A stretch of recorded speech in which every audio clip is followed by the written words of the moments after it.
Hello my dear friend, बाळांनो welcome. आज आपल्याला आपल्या सेलचा आणखीन एक इम्पॉर्टंट पार्ट स्टडी करायचा आहे, इम्पॉर्टंट ऑर्गॅनेल स्टडी करायचा आहे. आणि तो ऑर्गॅनेल कोणता आहे किंवा तो आपल्या सेलचा पार्ट कोणता आहे, तर तो आहे मायटोकॉन्ड्रिया किंवा ज्यालाच power house of the cell म्हणून पण ओळखल्या जाते. Power house of the cell का बरं याला म्हणतात? कारण हा एनर्जी तयार करायचं काम करतो. आपल्या सेलमध्ये एनर्जी तयार करतो, आपल्याला एनर्जी द्यायचं काम करतो. आपल्याला दिवसभरामध्ये काम करायला, वेगळे काम करायला जी एनर्जी लागते ती एनर्जी येते कुठून? तर ती एनर्जी तयार करते कोण? आपल्या सेलमध्ये असलेले हे मायटोकॉन्ड्रिया आपल्या बॉडीमध्ये, आपल्या सेलमध्ये एनर्जी तयार करत असतात. आणि ही एनर्जी कोणती आहे? तर एटीपी. आपल्याला माहीत आहे ॲडिनोसिन ट्रायफॉस्फेट हे जे एटीपीचे मॉलिक्यूल आहेत जे आपल्याला एनर्जी देतात, हे एटीपी तयार करायचं काम या मायटोकॉन्ड्रियाचं आहे. म्हणूनच याला power house of the cell म्हणून ओळखल्या जाते. तर लक्षात ठेवा, आपल्याला एनर्जी द्यायचं काम हे मायटोकॉन्ड्रिया करतात. तर अशाच या मायटोकॉन्ड्रियाचा आपल्याला आज स्टडी करायचं आहे. मायटोकॉन्ड्रियाचं स्ट्रक्चर कशा प्रकारचं आहे, मायटोकॉन्ड्रियाचं फंक्शन काय, हे सगळं काही आपल्याला स्टेप बाय स्टेप करून शिकायचं आहे. आपण काही पॉईंटच्या मदतीने हे सगळं काही शिकू, जसं की मायटोकॉन्ड्रियाचं ऑक्युरन्स काय, डिस्कवरी काय, शेप, साईज, स्ट्रक्चर, त्यानंतर लास्टमध्ये याचं फंक्शन काय, हे सगळं आपण या पॉईंटच्या मदतीनं हे सगळं काही डिटेलमध्ये शिकू. तर त्याच्या अगोदर बघा की मायटोकॉन्ड्रियाला आपण पूर्ण याची थेओरी समजून घ्यायच्या अगोदर याची आपण एक डायग्राम जी आहे ते ड्रॉ केलेली आहे. या डायग्रामच्या मदतीने या पूर्ण मायटोकॉन्ड्रियाला आपण ऑब्झर्व करू, याचा स्टडी करू. पण त्याच्या अगोदर ही जी मायटोकॉन्ड्रियाची डायग्राम आहे आपल्या टेक्स्टबुकमध्ये सुद्धा दिलेली आहे. मायटोकॉन्ड्रियाचा अभ्यास करायच्या अगोदर ही डायग्राम तुम्ही व्यवस्थित तऱ्हेनं ड्रॉ करा, त्याला ऑब्झर्व करा. न बघता तुम्हाला ह्या सगळ्या डायग्राम ज्या आहेत त्या काढता आल्या पाहिजे. तशा पण आपल्या सेलमध्ये भरपूर साऱ्या डायग्राम आलेल्या बाळांनो. तर ह्या डायग्राम जर तुमच्या व्यवस्थित लक्षात राहिल्या तर तुम्हाला हे जे थेओरीचे पॉईंट आहेत ते चांगल्या तऱ्हेनं समजतील. कारण डायग्रामवरच आपण थेओरी लिहू शकतो. म्हणून चांगल्या तऱ्हेनं जर तुम्हाला थेओरी व्यवस्थित लक्षात ठेवायची असेल तर डायग्राम काढून बघा, डायग्रामची चांगल्या तऱ्हेनं प्रॅक्टिस करा. तर आता ह्या मायटोकॉन्ड्रिया जी आहे आपल्या बुकमध्ये सुद्धा, टेक्स्टबुकमध्ये सुद्धा याची डायग्राम दिलेली आहे. ही अशीच डायग्राम बोर्डवर सुद्धा मी काढलेली आहे. तर या डायग्रामवरच सगळं काही याचं डिस्क्रिप्शन डिपेंड आहे. या डायग्राम जर तुम्हाला व्यवस्थित समजली तर तुम्ही या मायटोकॉन्ड्रियाचं डिस्क्रिप्शन चांगल्या तऱ्हेनं लिहू शकता. ठीक आहे. तर बघा आता की सगळ्यात पहिले आपण या मायटोकॉन्ड्रियाचा ऑक्युरन्स काय आहे हा समजून घेऊ. म्हणजे कुठे असतो प्रेझेंट हा मायटोकॉन्ड्रिया, कोणत्या सेलमध्ये हा मायटोकॉन्ड्रिया प्रेझेंट असतो. त्याच्या अगोदर बघा इथे मी काय लिहिलेलं आहे, मायटोकॉन्ड्रिया हा एक प्लुरल वर्ड आहे. मायटोकॉन्ड्रिया म्हणजे भरपूर असले तर मायटोकॉन्ड्रिया म्हणतो आपण त्याला, आणि एकच असला तर आपण त्याला मायटोकॉन्ड्रियॉन असं म्हणतो. म्हणजे हे सिंग्युलर आहे आणि हे प्लुरल आहे. जनरली आपण मायटोकॉन्ड्रिया असाच वर्ड वापरतो, म्हणजे प्लुरल असा हा वर्ड वापरतो. कारण की आपल्या सेलमध्ये जनरली एक मायटोकॉन्ड्रिया नसतो, भरपूर सारे मायटोकॉन्ड्रिया असतात. आणि सेलच्या अकॉर्डिंग ते मायटोकॉन्ड्रिया चेंजसुद्धा होत असतात. कारण जर एखाद्या सेलला जास्त काम करायची आवश्यकता असली तर त्या सेलमध्ये जास्त मायटोकॉन्ड्रिया असतात. कारण मायटोकॉन्ड्रियाचं काम काय आहे? मायटोकॉन्ड्रियाचं काम आहे सेलला एनर्जी देणे किंवा आपल्या बॉडीला एनर्जी द्यायचं काम करत नाही. ज्या सेलला जास्त एनर्जी तयार करायची आवश्यकता आहे तिथे मायटोकॉन्ड्रिया पण जास्त असतील. तर सेलमध्ये भरपूर सारे मायटोकॉन्ड्रिया असू शकतात. एखाद्या सेलमध्ये 1000 पण मायटोकॉन्ड्रिया असू शकतात. तर असे हे सेल जे आहे, सेलमध्ये भरपूर सारे मायटोकॉन्ड्रिया प्रेझेंट असतात. हे इथे एक गोष्ट लक्षात ठेवा. मायटोकॉन्ड्रिया काही एकच नसतो, सेलमध्ये भरपूर असतात. 100, 200, 300, 500, 1000 असे वेगळे संख्येनं मायटोकॉन्ड्रिया प्रेझेंट असतात. आणि यांची संख्या कशी चेंज होते? सेलच्या टाईपच्या अकॉर्डिंग, सेलच्या फंक्शनच्या अकॉर्डिंग मायटोकॉन्ड्रियाची जी नंबर आहे किंवा जी संख्या आहे ती चेंज होत असते. सेलला जास्त काम करावं लागलं तर मायटोकॉन्ड्रिया पण जास्त असतील सेलमध्ये. कारण सेलचं जास्त काम करण्याचं सेलला जास्त काम करावं लागते. म्हणजेच काय की सेलला जास्त एनर्जी तयार करावी लागते. आणि जास्त एनर्जीसाठी काय लागतील? जास्त मायटोकॉन्ड्रिया लागतील. लक्षात आहे ना? एखाद्या सेलला काहीच काम नाही आहे, काही काम नाही म्हणजे काय, तिला काही एनर्जीच तयार करावी लागणार नाही. म्हणजे एनर्जीच जर कमी तयार करायची असेल तर मायटोकॉन्ड्रिया पण कमीच असतील. लक्षात आलं ना? तर अशा तऱ्हेनं या मायटोकॉन्ड्रियाची संख्या किंवा याचा नंबर हा चेंज होत असतो. तर मायटोकॉन्ड्रिया भरपूर असतात सेलमध्ये. तर अशा तऱ्हेनं हे सिंग्युलर आणि प्लुरल हा वर्ड आहे. तर आता याचा ऑक्युरन्स काय आहे? ऑक्युरन्स कुठे कुठे आपल्याला मायटोकॉन्ड्रिया प्रेझेंट दिसतो, कोणत्या कोणत्या सेलमध्ये? तर mitochondria present in eukaryotic cell except RBCs. प्रत्येक यूकॅरियोटिक सेलमध्ये मायटोकॉन्ड्रिया प्रेझेंट आहे. आपल्या बॉडीच्या प्रत्येक सेलवर, ॲनिमलमध्ये, प्लॅन्टमध्ये, तुमच्यामध्ये, माझ्यामध्ये, आपल्या प्रत्येकामध्ये हा मायटोकॉन्ड्रिया प्रेझेंट आहेच. फक्त ज्या आपल्या आरबीसीज आहेत, लाल रक्तपेशी ज्याला आपण म्हणतो, रेड ब्लड कार्पसल ज्याला आपण म्हणतो, त्या आरबीसीजमध्ये मायटोकॉन्ड्रिया हा प्रेझेंट नाही. लक्षात ठेवा. बरेचसे ऑर्गॅनेल जे आहेत या आपल्या आरबीसीमध्ये प्रेझेंट नाही. हे लक्षात ठेवा काही इम्पॉर्टंट गोष्टी, कारण याच्यावरती क्वेश्चन येतात. ठीक आहे. तर लक्षात आलं. तर सगळ्या यूकॅरियोटिक सेलमध्ये मायटोकॉन्ड्रिया आहे, पण RBC जी आहे आपली, त्या RBCमध्ये मायटोकॉन्ड्रिया नाही. त्याचबरोबर ज्या प्रोकॅरियोटिक सेल्स आहेत त्या प्रोकॅरियोटिक सेलमध्ये मायटोकॉन्ड्रिया नाही. प्रोकॅरियोटिक सेल म्हणजे सुरुवातीला तयार झाली जशी बॅक्टेरिया, ब्लू ग्रीन अल्गीची सेल आहे, मायकोप्लाझ्माची सेल असेल, तर या अशा सेलमध्ये, या अशा प्रोकॅरियोटिक सेलमध्ये मायटोकॉन्ड्रिया प्रेझेंट नाही. तर हे तर झालं याचं ऑक्युरन्स, कुठे कुठे प्रेझेंट आहे मायटोकॉन्ड्रिया. त्यानंतर मायटोकॉन्ड्रियाची डिस्कवरी कोणी केली, तर मायटोकॉन्ड्रियाला सगळ्यात आधी मायक्रोस्कोपमध्ये ऑब्झर्व केलं तर ते म्हणजे कोलिकर या सायंटिस्टनी. रॉबर्ट कोलिकर हा त्याचं नाव होतं, जो स्वित्झर्लंडचा होता. एक तो स्विस सायंटिस्ट होता. स्वित्झर्लंडचा असल्यामुळे त्याला स्विस सायंटिस्ट असं म्हणतात. तर त्या रॉबर्ट कोलिकरनी मायटोकॉन्ड्रियाला सगळ्यात आधी 1880मध्ये 1880मध्ये ऑब्झर्व केलं. म्हणजे त्याचं डिस्क्रिप्शन नोट करून ठेवलं. म्हणजेच काय की मायटोकॉन्ड्रियाची डिस्कवरी कोणी केली, तर रॉबर्ट कोलिकर या सायंटिस्टनी. त्यानंतर या मायटोकॉन्ड्रियाला सी बेंडा या सायंटिस्टनी 1907मध्ये मायटोकॉन्ड्रिया हे नाव दिलं. लक्षात ठेवा, मायटोकॉन्ड्रिया हे नाव देणारा सायंटिस्ट कोण होता, सी बेंडा. आपल्या बुकमध्ये, टेक्स्टबुकमध्ये सुद्धा हे नाव आलेलं आहे, सी बेंडा म्हणून आहे तो. तर हा जो आहे सी बेंडा यांनी 1897मध्ये मायटोकॉन्ड्रिया हे नाव दिलेलं आहे. ठीक आहे, तर हे तर झालं याचा ऑक्युरन्स आणि याच्या डिस्कवरीबद्दल. आता याचा शेप कसा असतो मायटोकॉन्ड्रियाचा, साईज किती असते आणि स्ट्रक्चरबद्दल आपण आता डिस्कस करू.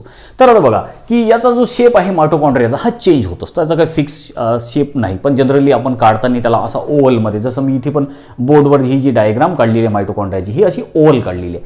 तर मायटोकॉन्ड्रियाचा हा शेप जो आहे ओव्हल पण असू शकतो, राऊंडेड असू शकतो, shape may be oval, spherical किंवा स्पायरल शेप पण असू शकतो. स्पायरल म्हणजे अशा टाईपचा पण असू शकतो मायटोकॉन्ड्रियाचा शेप, अशा टाईपचा. ठीक आहे, तर अशा टाईपचा पण मायटोकॉन्ड्रिया असू शकतो किंवा असा पण असू शकतो, ओव्हल, स्पेरिकल, गोल गोल असू शकतो. असे डिफरंट याचे शेप आहेत. पण जनरली काढताना आपण डायग्राममध्ये दाखवताना अशा ओव्हल शेपचाच हा मायटोकॉन्ड्रिया काढतो. हा तर झाला याचा शेप.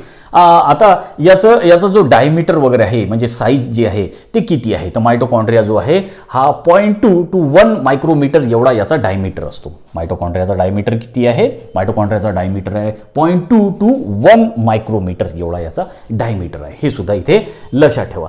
त्यानंतर आता मायटोकॉन्ड्रियाचं आपण जे आहे ते स्ट्रक्चर समजून घेऊ. मायटोकॉन्ड्रियाचं स्ट्रक्चर कशा प्रकारचं आहे, तर मायटोकॉन्ड्रिया या व्यवस्थित या डायग्रामला चांगल्या तऱ्हेनं तुम्ही ऑब्झर्व करा किंवा तुमच्याकडे जी टेक्स्टबुक असेल त्या टेक्स्टबुकमध्ये सुद्धा ही डायग्राम दिलेली आहे, तिला ऑब्झर्व करा. तर तुमच्या समोर ही टेक्स्टबुकमधली डायग्राम जी आहे ती व्यवस्थित बघा. ही टेक्स्टबुकमधली डायग्राम आहे, तर याच्यामध्ये तुम्हाला मायटोकॉन्ड्रिया दिसतो कशा प्रकारचा आहे.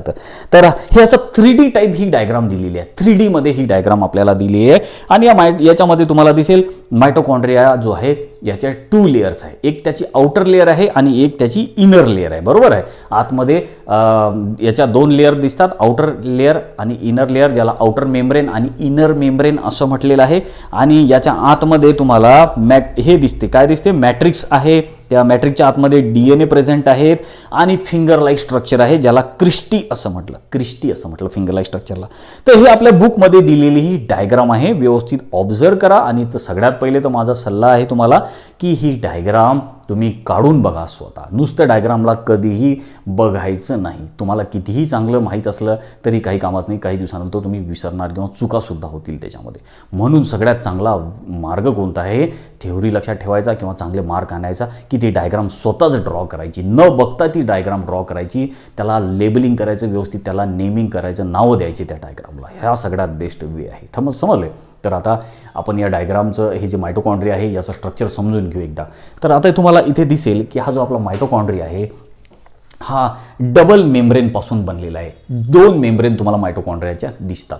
ही आउटर मेम्ब्रेन आहे, ही इनर मेम्ब्रेन आहे. लक्षात ठेवा, इथे पण मी नोट केलेलं आहे, ही आउटर मेम्ब्रेन आहे मायटोकॉन्ड्रियाची आणि ही जी मेम्ब्रेन आहे ही आहे इनर मेम्ब्रेन. तर मायटोकॉन्ड्रिया असा डबल मेम्ब्रेनपासून बनलेलं हे स्ट्रक्चर आहे. आणखीन एक तुम्हाला इथे एक गोष्ट सांगतो की आतापर्यंत आपण सेलचे जेवढे काही ऑर्गॅनेल स्टडी केलेले आहेत तर यांच्या आजूबाजूला तुम्हाला मेम्ब्रेन दिसते आणि ज्यांच्या आजूबाजूला मेम्ब्रेन आहे ते सगळे ऑर्गॅनेल जे आहेत ते इंडोमेम्ब्रेन सिस्टममध्ये येतात. कशामध्ये येतात, इंडोमेम्ब्रेन सिस्टममध्ये. त्याच्यावर सुद्धा क्वेश्चन येतात, लक्षात ठेवा. कोणत्या सेलच्या पार्टमध्ये, कोणत्या सेलच्या ऑर्गॅनेल्समध्ये हे मेम्ब्रेन प्रेझेंट आहे. जसं हा मायटोकॉन्ड्रिया, या मायटोकॉन्ड्रियाच्या आजूबाजूला मेम्ब्रेन आहे. तर असं सुद्धा क्वेश्चन विचारतात की कोणते ऑर्गॅनेल आहेत की ज्याच्या आजूबाजूला मेम्ब्रेन आहे आणि कोणते ऑर्गॅनेल आहेत ज्याच्या आजूबाजूला मेम्ब्रेन नाही. असे सुद्धा क्वेश्चन येतात, लक्षात ठेवा. तर आपण बघूच, मी तुम्हाला सांगतोच की कोणते कोणते ऑर्गॅनेल आहे की ज्याच्या आजूबाजूला मेम्ब्रेन आहे किंवा नाही. आतापर्यंत आपण ऑब्झर्व केलं, आतापर्यंत आपण स्टडी केला की जवळपास सगळ्याच ऑर्गॅनेलच्या आजूबाजूला मेम्ब्रेन प्रेझेंट आहे. कोणाच्या आजूबाजूला सिंगल मेम्ब्रेन असेल, कोणाच्या आजूबाजूला डबल मेम्ब्रेन असेल. तर हा जो मायटोकॉन्ड्रिया आहे, या मायटोकॉन्ड्रियाच्या आजूबाजूला आपल्याला दिसते की हा मायटोकॉन्ड्रिया डबल मेम्ब्रेन पासून बनलेला आहे. याची ही आहे आउटर मेम्ब्रेन, ही आहे इनर मेम्ब्रेन. बरोबर. आता ही जी आउटर मेम्ब्रेन आहे, आउटर मेम्ब्रेन ही पूर्णपणे परमिएबल आहे. कशी आहे? परमिएबल. इथं वर्ड नोट करून तर परमिएबल, परमिएबल म्हणा किंवा फ्रीली परमिएबल ही मेम्ब्रेन आहे. कारण की ही मेम्ब्रेन काय करते, ही कोणत्याही सबस्टन्सला आतमध्ये जाऊ देते, म्हणून आपण याला परमिएबल असं म्हणतो. म्हणजे काही असो, कोणतीही मेटॅबोलाइट असो. मेटॅबोलाइट म्हणजे काय, आता इथे वर्ड मी नोट करून देतो, मेटॅबोलाइट. मेटॅबोलाइट्स म्हणजे असे सबस्टन्स जे मेटॅबॉलिझममध्ये तयार होतात. मेटॅबॉलिझममध्ये जे सबस्टन्स तयार होतात त्यांना मेटॅबोलाइट्स असं म्हणतात. बिलकुल सिंपलमध्ये लक्षात ठेवा. ठीक आहे. काय म्हटलं मी? मेटॅबोलाइट म्हणजे मेटॅबॉलिझममध्ये जे सबस्टन्सेस तयार झाले त्यांना मेटॅबोलाइट्स असं म्हटलं.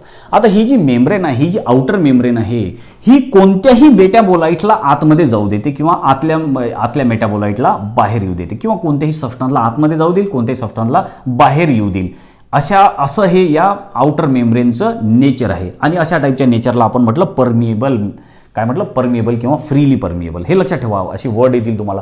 Permeable, freely permeable, semi permeable, selectively permeable. ह्या मेम्ब्रेनच्या टाईप आहे बाळांनो. जेव्हा आपण म्हणतो मेम्ब्रेन ही परमिएबल आहे, म्हणजे काय, ही मेम्ब्रेन कोणालाही आतमध्ये जाऊ देते किंवा कोणाला आतमधल्याला बाहेर येऊ देते. अशा टाईपच्या मेम्ब्रेनला आपण परमिएबल मेम्ब्रेन असं म्हणतो. आपण लास्ट लेक्चरमध्ये बघितलं होतं, जे व्हॅक्युअल वगैरे आहेत त्यांची मेम्ब्रेन जी आहे ही कशी आहे? सेमी परमिएबल आहे किंवा सिलेक्टिव्हली परमिएबल आहे. सेमी परमिएबल म्हणजे काय की फक्त काही सबस्टन्सलाच ती आतमध्ये जाऊ देते किंवा काही आतल्या सबस्टन्सलाच ती बाहेर येऊ देते. म्हणजे सिलेक्टेड सबस्टन्सलाच ते आत जाऊ देणार किंवा सिलेक्टेड सबस्टन्सलाच ते बाहेर येऊ देणार. अशा टाईपच्या सेलच्या मेम्ब्रेनला म्हटलं जातं सेमी परमिएबल मेम्ब्रेन किंवा सिलेक्टिव्हली परमिएबल मेम्ब्रेन. तर लक्षात ठेवा हा डिफरन्स.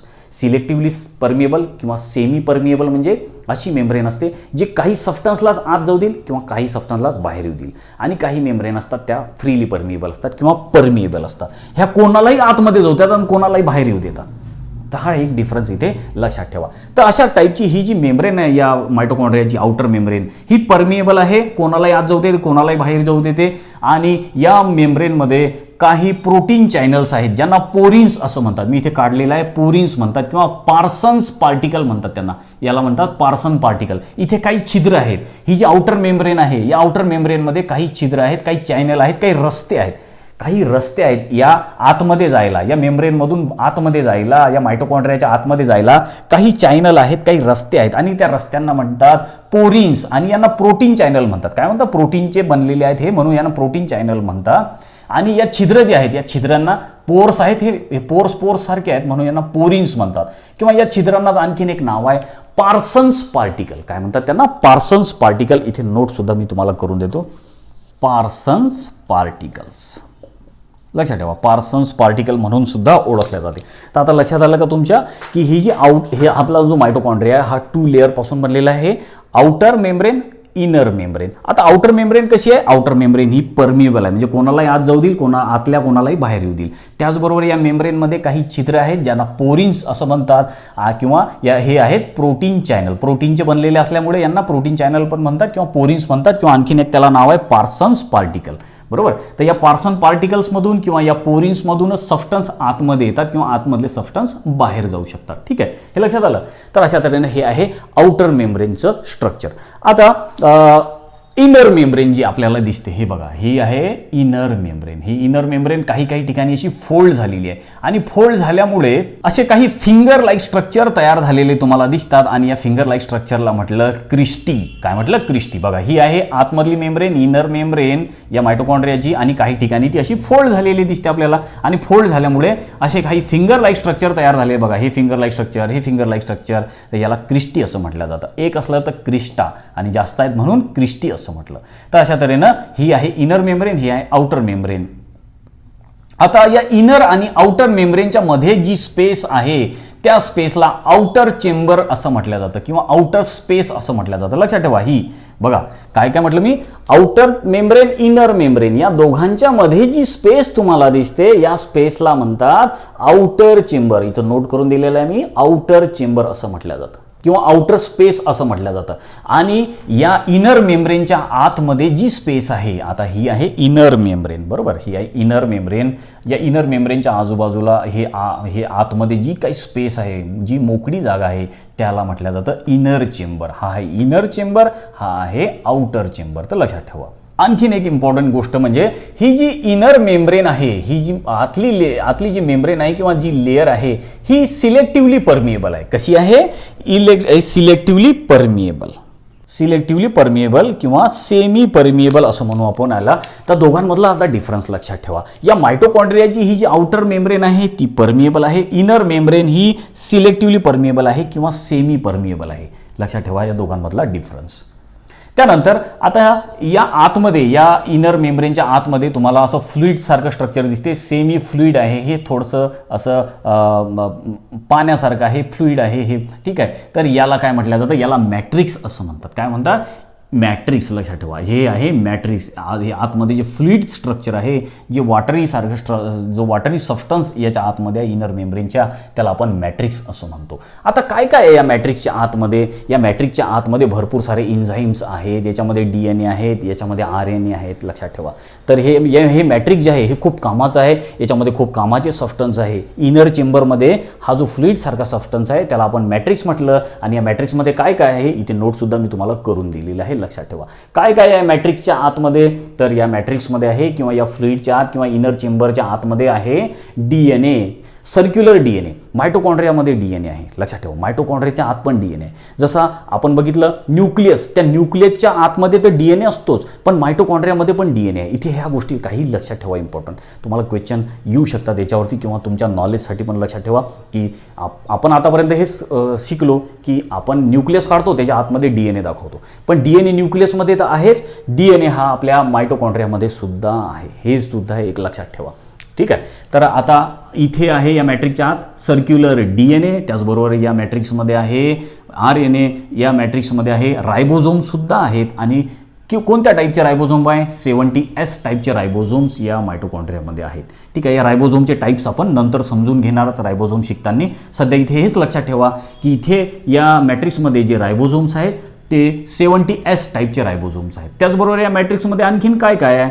या मॅट्रिक्समध्ये लिपिडसुद्धा प्रेझेंट आहेत आणि या मॅट्रिक्समध्ये व्हेरियस एन्झाईम्स प्रेझेंट आहे फॉर क्रेब्स सायकल. या मॅट्रिक्स खूप कामाचा आहे हा मॅट्रिक्स. इथे खूप सारे रिॲक्शन्स होतात, इथेच आपली एनर्जी रिलीज होते, इथेच आपली ATPचे मॉलिक्यूल बनतात आणि या ATPच्या मॉलिक्यूल बनायसाठी जे एन्झाईम्स लागतात ते एन्झाईम्स या मॅट्रिक्समध्ये प्रेझेंट आहेत. लक्षात ठेवा, भरपूर सारे. आणि आणखीन एक इम्पॉर्टंट गोष्ट, ही जी आपल्याला मेम्ब्रेन दिसते मायटोकॉन्ड्रियाची, ही लिपिड बायलेअरपासून बनलेली आहे. कशाची बनली आहे? लिपिड बायलेअर. जशी आपण आपली सेल मेम्ब्रेन बघितली किंवा प्लाझ्मा मेम्ब्रेन होती आपल्या सेलची. बघा ही आहे आपली सेल. या सेलची ही जी मेम्ब्रेन होती ही लिपिड बायलेअरपासून बनलेली होती, है ना. आणि याच्यासोबतच प्रोटीनसुद्धा होते. तर अशाच टाईपची लेअर या आपल्या मायटोकॉन्ड्रियाची सुद्धा आहे. या मायटोकॉन्ड्रियाची जी लेअर आहे आतमधली इनर मेम्ब्रेनची, ही सुद्धा लिपिड बायलेअर पासून बनलेली आहे. म्हणजे लिपिडचे किती लेअर असतील? 2 लेअर असतील. लिपिडचे बायलेअर म्हटल्या म्हणजे काय? 2 लेअर. आणि सोबतच याच्यामध्ये प्रोटीन सुद्धा आहेत. म्हणजे ही जी आतमधली मेम्ब्रेन आहे इनर मेम्ब्रेन, याच्यामध्ये ही लिपिड तर आहेतच, सोबत प्रोटीन सुद्धा आहेत. आपल्या बुकमध्ये डायग्राम दिलेली आहे. ही डायग्राम चांगल्या तऱ्हेने तुम्ही बघा. ते या डायग्राममध्ये तुम्हाला कळेल की या आतमध्ये ही जी मेम्ब्रेन आहे इनर मेम्ब्रेन, याचं नेचर कसं आहे. बघा ही डायग्राम तुमच्या समोर येईल, याच्यामध्ये ऑब्झर्व करा काय काय दिलेलं आहे. बघा आउटर मेम्ब्रेन तुम्हाला दिसेल याच्यामध्ये, त्यानंतर आउटर चेंबर सुद्धा तुम्हाला दिसेल. मी तुम्हाला आता सांगितलं आउटर चेंबर कुठे आहे.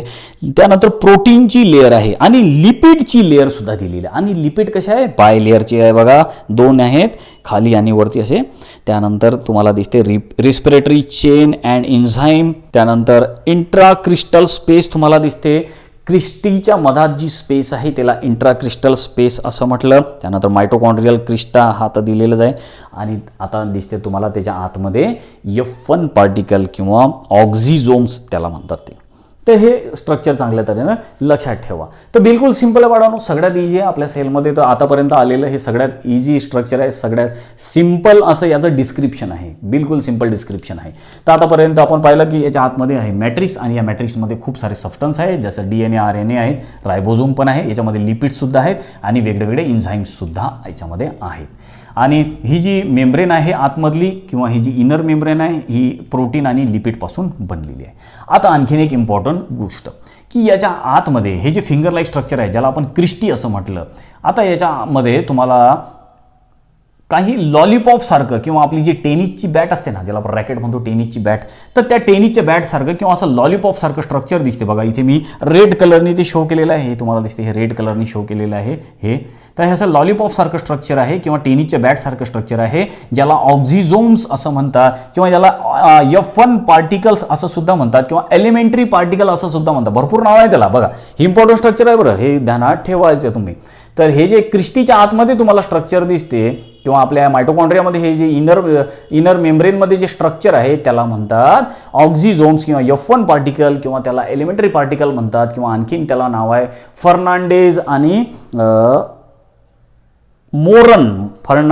मोरन पार्टिकल्स, असं एवढे सगळ्या नावांनी हे जे स्ट्रक्चर आहे हे ओळखलं जाते. कसं आहे हे स्ट्रक्चर? लॉलीपॉप सारखं. हे स्ट्रक्चर थोडंसं मोठं करून मी इथे दाखवलेलं आहे बघा. हे असं स्ट्रक्चर, हे तुम्हाला कसं दिसेल? आपली जी टेनिसची बॅट आहे, की आपण टेनिस खेळतो किंवा जो आपला लॉलीपॉप असतो असा चोकायचा, त्या लॉलीपॉप सारखं हे स्ट्रक्चर आहे जे आपल्या या इनर मेम्ब्रेनमध्ये प्रेझेंट आहे. हे स्ट्रक्चर खूप इम्पॉर्टंट आहे. या स्ट्रक्चरमध्ये जे आहे ते एन्झाईम्स असतात आणि त्याच्यामुळे आपले ATPचे मॉलिक्यूल फॉर्म होतात. त्यामुळे हे स्ट्रक्चर इम्पॉर्टंट आहे, लक्षात ठेवा. तर असे भरपूर सारे हे जे ऑक्झिझोम्स आहेत हे या आपल्या क्रिस्टीमध्ये प्रेझेंट आहे आणि त्यातलाच एक असा मोठा करून मी इथे काढलेला आहे. आता तुम्हाला दिसतो हा आहे ऑक्झिझोम्स आपला. इथे जे स्ट्रक्चर प्रेझेंट आहे यांना आपण ऑक्झिझोम म्हटलं किंवा F1 पार्टिकल म्हटलं किंवा यालाच एलिमेंटरी पार्टिकल्स असं सुद्धा म्हणतात किंवा फर्नांडेज मोरन पार्टिकल्स असं सुद्धा याला नाव आहे, वेगळं नाव आहे याला. आता हा जो ऑक्झिझोम आहे हा 3 पार्टमध्ये तुम्हाला डिवाइड झालेला दिसेल. किती पार्ट आहे? 3 पार्ट आहे. एक आहे याचा हा हेड, त्यानंतर आहे हा पेडिसेल किंवा देठ स्टॉक म्हणतो आपण याला, आणि खालचा हा याचा बेस. तशा 3 पार्ट पासून आपला हा ऑक्झिझोम बनलेला आहे किंवा F1 पार्टिकल बनलेला आहे किंवा यालाच म्हणतात एलिमेंटरी पार्टिकल. तर आता हा जो आपला ऑक्झिझोम आहे, या ऑक्झिझोम जे आहे 2 सब युनिट पासून बनलेले आहे. 2 सब युनिट कोणते आहे? याच्या हेडमध्ये एक सब युनिट आहे आणि याच्या बेसमध्ये एक सब युनिट आहे. याच्या हेडमध्ये जे सब युनिट आहे त्याला म्हणतात F1 आणि याच्या बेसमध्ये जे सब युनिट आहे त्याला म्हणतात F0. तर F1 F0 पासून हा ऑक्झिझोम आपला बनलेला आहे, लक्षात ठेवा.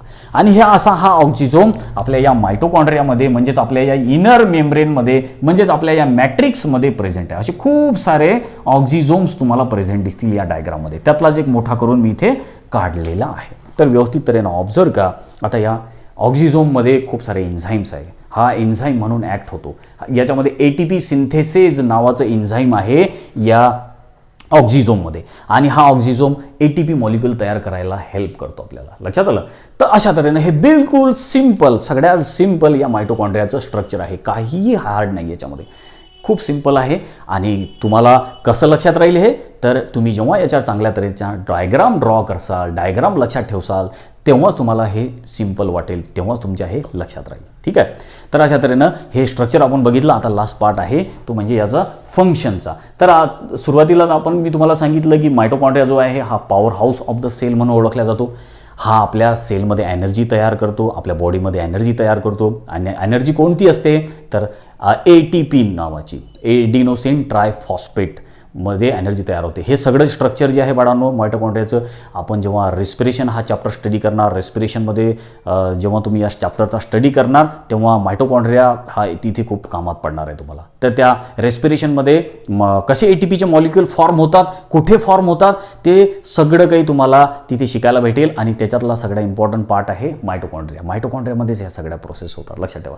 तर मायटोकॉन्ड्रियाला म्हणूनच power house of the cell म्हणून ओळखले जाते. तिथे एनर्जी तयार होतेच ते. आणि या मायटोकॉन्ड्रियामध्ये काय आहे? It content various enzymes require for the Krebs cycle or ETS म्हणतात त्याला. ETS म्हणजे काय? Electron transport system. तर या मायटोकॉन्ड्रियामध्ये क्रेब्स सायकल होते. क्रेब्स सायकलमुळेच ATPचे मॉलिक्यूल तयार होतात आपल्या सेलमध्ये, आपल्या बॉडीमध्ये. आणि त्या ATP पासूनच आपल्याला एनर्जी भेटते. बरोबर. आणि ATPचे मॉलिक्युल तयार व्हायसाठी किंवा या क्रेब सायकलसाठी किंवा ETSसाठी जे एन्झाईम्स लागतात ते एन्झाईम कुठे प्रेझेंट आहे, तर मायटोकॉन्ड्रियाच्या आतमध्ये प्रेझेंट आहे. तर ते याचं सगळं काही डिटेल तुम्हाला कधी समजेल, याचं फंक्शन कधी समजेल, स्ट्रक्चर आता लक्षात ठेवा. फंक्शन तुम्हाला याचं कधी समजेल, जेव्हा आपण रेस्पिरेशन हा चॅप्टर शिकणार.